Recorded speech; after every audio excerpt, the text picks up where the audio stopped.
Yes, ভারতে নিষিদ্ধ হচ্ছে টি-20 বিশ্বকাপ। বাংলাদেশের পাশে দাঁড়িয়ে কঠিন হুঁশিয়ারি দিল ইংল্যান্ড অস্ট্রেলিয়া। ভারত ও আইসিসির জন্য একেবারে অস্বস্তিকর মুহূর্ত।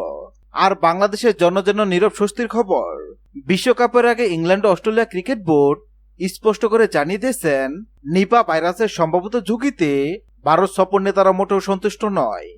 বিশ্বস্ত সূত্রে জানা গেছে, খেলোয়াড়দের নিরাপত্তা ও স্বাস্থ্য ঝুঁকি সামনে রেখে ইংল্যান্ড ও অস্ট্রেলিয়া প্রস্তাব দিয়েছে তাদের সব বিশ্বকাপ ম্যাচ ভারতের বাইরে শ্রীলঙ্কায় আয়োজন করা হোক। এই প্রস্তাব ঘিরে ইতিমধ্যে আইসিসির অন্দরমহলে তীব্র অস্বস্তি ও চাপ তৈরি হয়েছে।